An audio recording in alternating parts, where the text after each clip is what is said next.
You should recall that there are certain basic underlying convictions behind just war theory. Taking human sin very seriously, just war theorists believe that because of that sin, conflict in history is inevitable.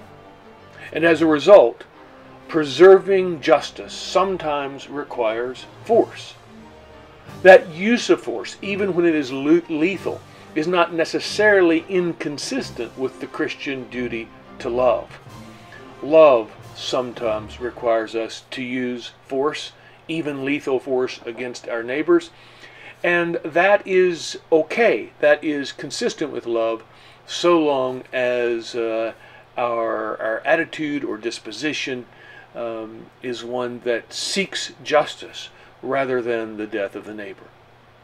From the perspective of just war theory, governments exist to maintain order and security and justice using the sword. The relevance of Christian love in just war theory, even love of the enemy, is displayed in its insistence that war must be limited, even though we may be justified in using lethal violence against an enemy. That lethal violence must always be restrained or limited. Just war theory involves two sets of criteria. The jus ad bellum criteria, which help us discern when it's legitimate to go to war or to participate in war, and the jus in bello criteria for determining what we may actually do within war, given that it must be limited because of our love for the enemy. This presentation will look at the first set of criteria, the criteria for going to war, in some detail. Next time, we'll look at jus in bello. The first criterion is the criterion of legitimate authority. According to the National Council of Catholic Bishops, in articulating what just war theory has tried to affirm here, only duly constituted public authorities may use deadly force or wage war.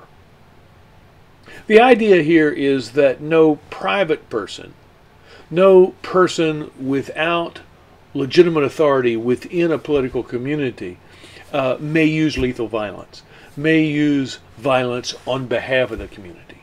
Only its legitimate government, only those authorities within the government who have the right to wage war may do so. A part of the point here is that violence should never be used simply to promote some person or some group's individual interests. We would not wage war on behalf of an individual. We should not wage war on behalf of particular corporations or business interests or ethnic groups.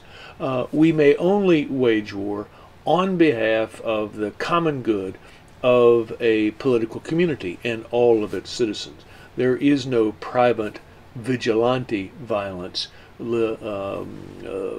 envisioned as justified by just war theory. Now, this raises the question with respect to a democratic society in which the people have authority about where the ultimate authority to wage war lies. Of course, the United States Constitution gives that authority to Congress, and only Congress. The President may not wage war without congressional authorization. But of course, the duties and authority of Congress and the government as a whole exists only from the people. So is war legitimate in a society such as ours, in a democratic society, if the war does not have the support of the people? And what about churches and church organizations within a democratic society? May they speak out for or against a particular war, given that they alone do not have authority to wage war? Some have said, for example, that church groups may not say that a war is unjust if Congress has declared it so, because only Congress has the authority to declare war. But most would suggest that the additional criteria for just war belong to all of us, so to speak, and all of us should use that criteria in a democratic society, or those criteria, to structure our own voicing of opinions to those who do have legitimate authority. Another interesting question is who has authority in a world with international institutions. The UN Charter, and the UN, an organization to which the United States and many other nations belong, says that every nation has the right to defend itself. But it also says that war may be waged among the member nations only as authorized by the UN Security Council. So often in recent years, during the war on terrorism, and when we invaded Iraq, for example, we went to the UN, or the United States went to the UN, seeking authorization from the UN. Without that authorization, is war illegitimate? Another interesting question is whether governments may lose their authority by losing the support of the people, by their oppression of the people's rights. And that raises the question then of revolutionary violence. Is revolutionary violence ever justified? One of the things that is very common in revolutionary situations is that those groups who are waging rebellion against a government will often have a political wing or political statements that describe the criteria or principles by which they intend to rule, or criteria that have justified their rebellion. The Declaration of Independence is in fact itself an account of the colonies' justification for their rebellion against Great Britain. Most contemporary interpreters of just war theory suggest that while revolution is problematic within just war theory, governments can lose their authorization and create a situation in which revolutionary violence against them could be justified.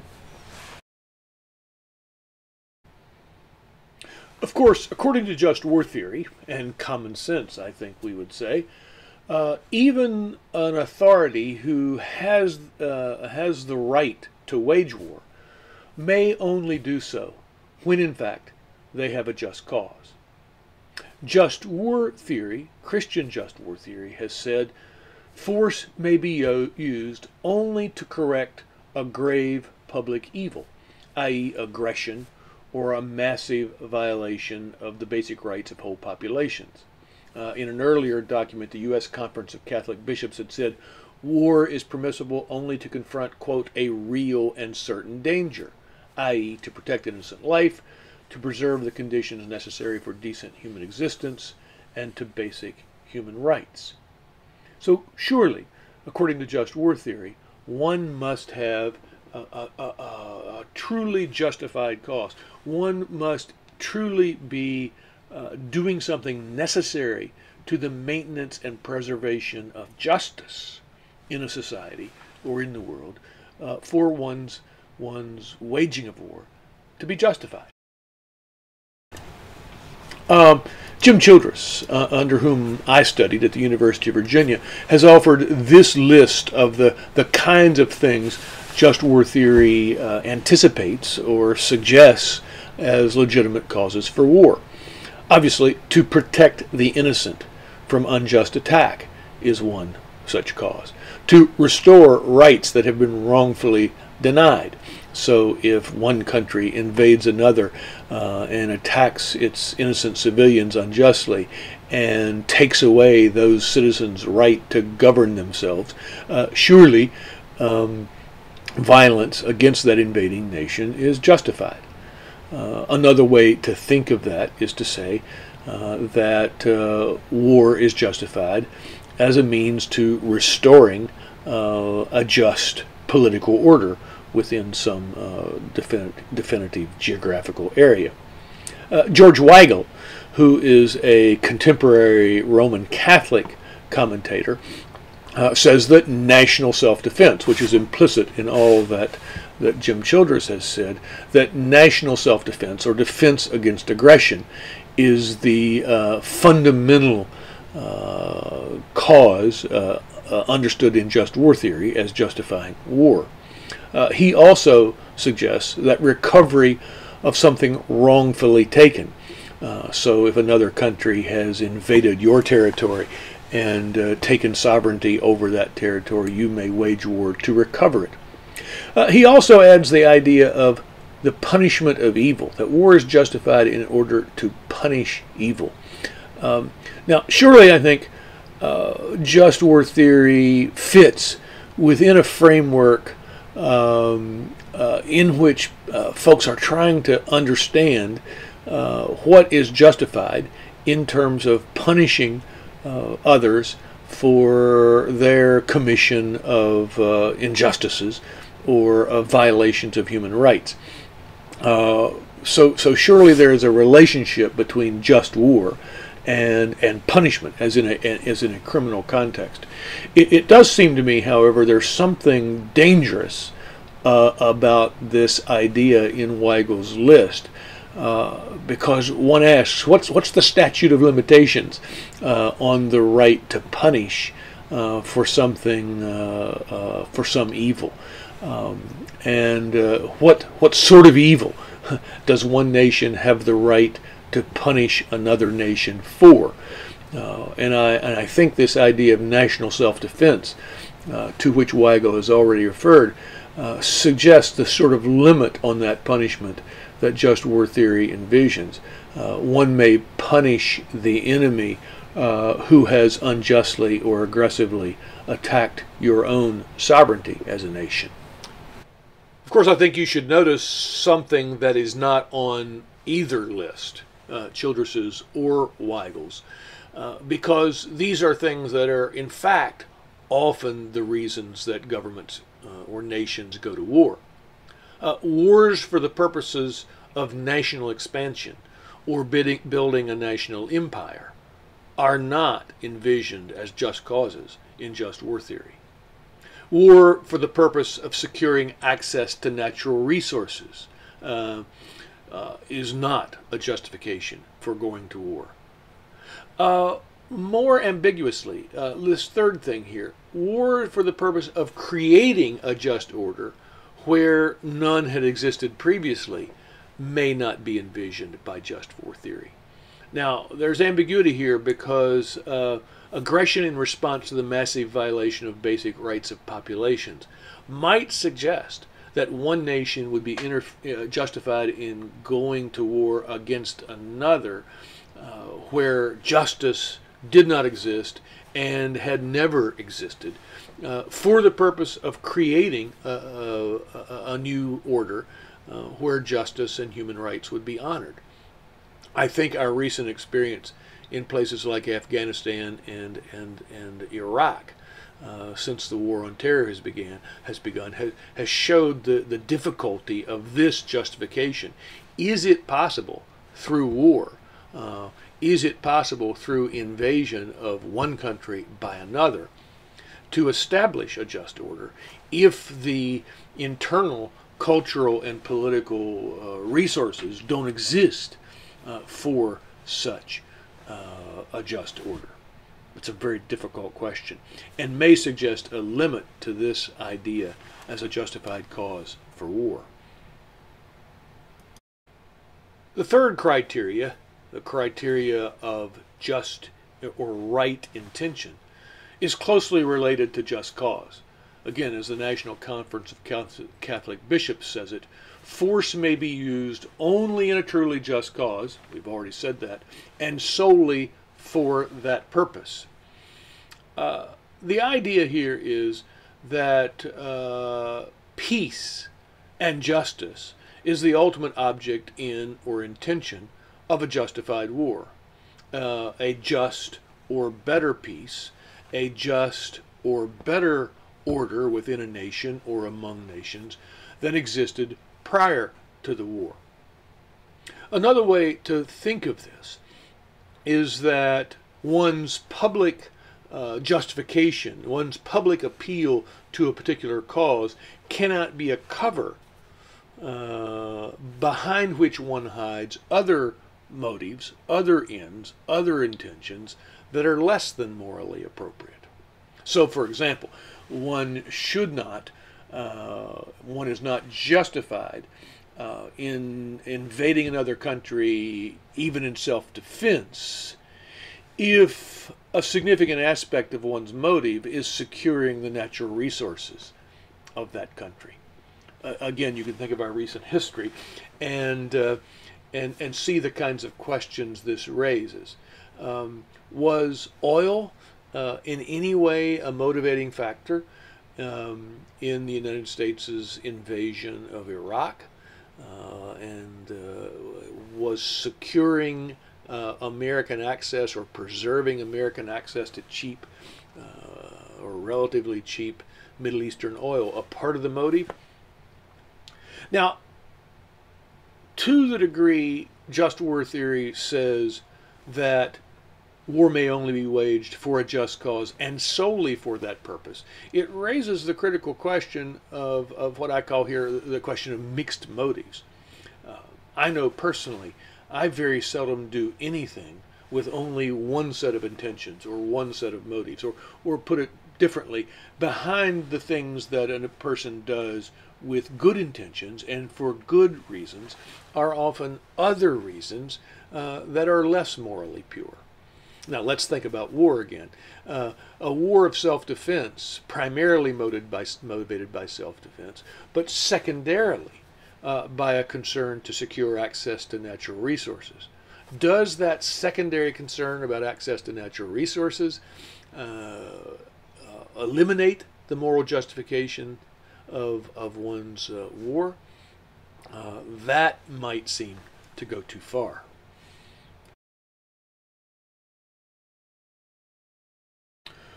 The fourth thing just war theory says you must think about before going to war, the fourth thing necessary for any resort to war to be justified, is that that war be a last resort.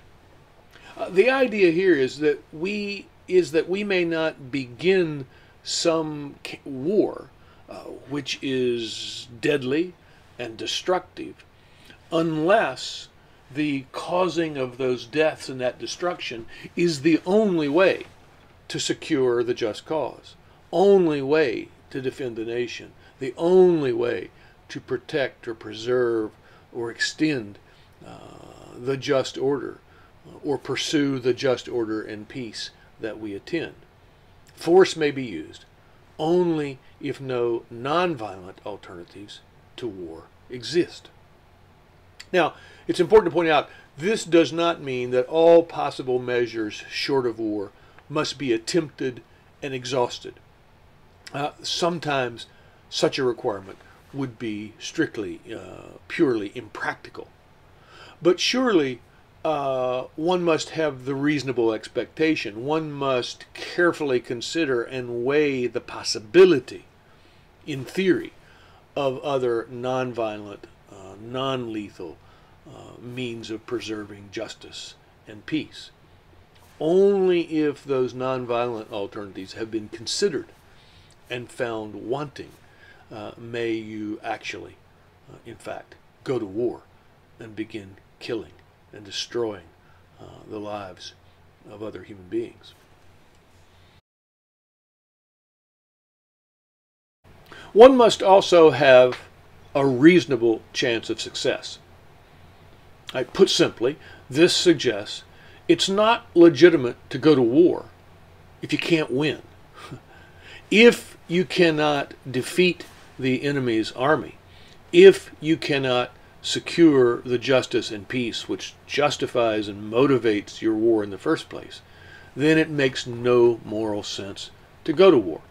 And again, why is that? Because war is deadly and destructive, and there could be no possible justification for the death of your own soldiers and the other nation's soldiers, for the unintended death of innocent civilians on both sides.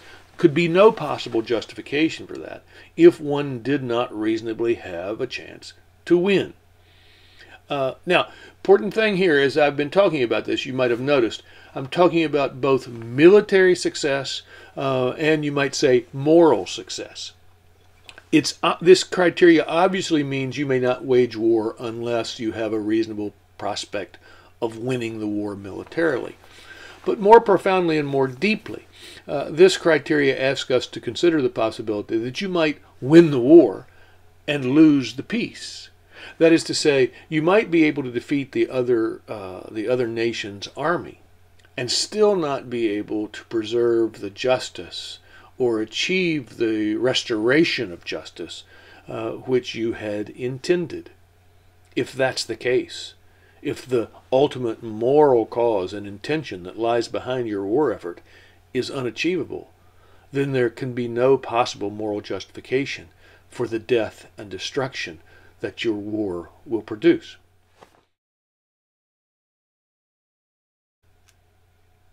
Okay, so you are a national leader with the authority to wage war.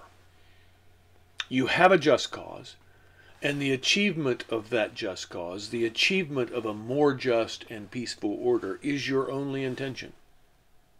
There is no other way to achieve your intention except by war. And it's fairly clear that you could well win the war. There's still one more thing to consider: the criteria of proportionality. Is the cost of winning the war, the human cost, the financial cost, the moral cost, is it worth, morally, what can be achieved on the other side? So, as it says here, imagine winning the war and securing the just cause.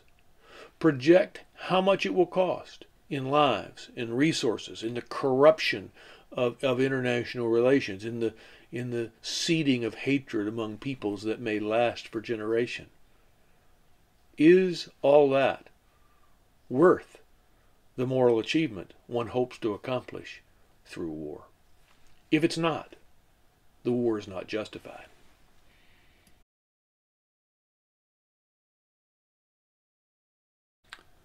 These then are the things one must consider before going to war, according to just war theory.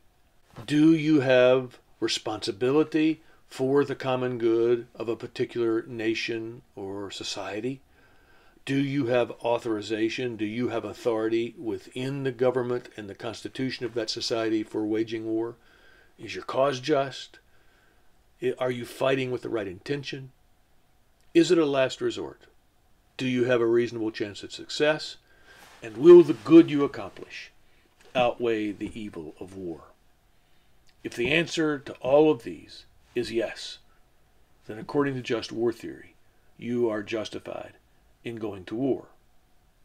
But if the answer is no to any one of these criteria, or certainly to any combination of these criteria, then war is immoral and unjust and cannot be justified.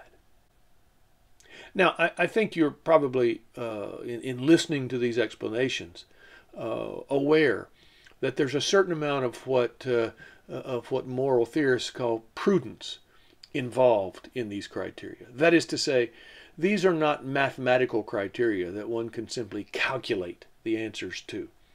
They require a great deal of human wisdom and insight, a great deal of human foresight about what will happen once the decision to go to war is made.